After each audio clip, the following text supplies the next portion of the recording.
বিয়ানীবাজারের পাতন বালিকা সরকারি প্রাথমিক বিদ্যালয়ে দাতা সংবর্ধনা, কৃতি শিক্ষার্থী সম্মাননা ও শিক্ষা উপকরণ বিতরণ অনুষ্ঠান সম্পন্ন হয়েছে। যুক্তরাজ্য প্রবাসী জামাল উদ্দিন আহমেদের অর্থায়নে বুধবার বিকেলে বিদ্যালয় প্রাঙ্গণে এ অনুষ্ঠান অনুষ্ঠিত হয়। গোলাপগঞ্জ উপজেলার বাদেপাশা ইউনিয়নের ৭, ৮ ও ৯ নম্বর ওয়ার্ড বিএনপির উদ্যোগে যুক্তরাজ্য বিএনপির সাবেক সভাপতি ও কেন্দ্রীয় বিএনপির আন্তর্জাতিক বিষয়ক সম্পাদক মরহুম আলহাজ কমর উদ্দিনের কন্যা এবং গোলাপগঞ্জ বিয়ানীবাজার আসনের সম্ভাব্য সংসদ সদস্য প্রার্থী সাবিনা খানের সাথে মতবিনিময় সভা অনুষ্ঠিত হয়েছে।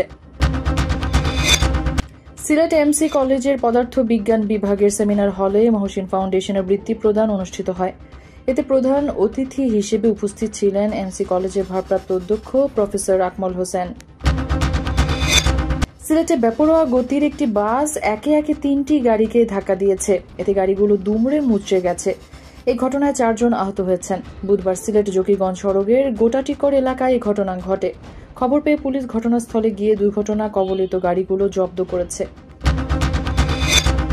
সিলেটের কালীঘাট বাজারে ভোক্তাদের স্বার্থ রক্ষায় জেলা প্রশাসনের নেতৃত্বে পরিচালিত মোবাইল কোর্ট অভিযানে ১.৫ লক্ষ টাকা জরিমানা আদায় করা হয়েছে।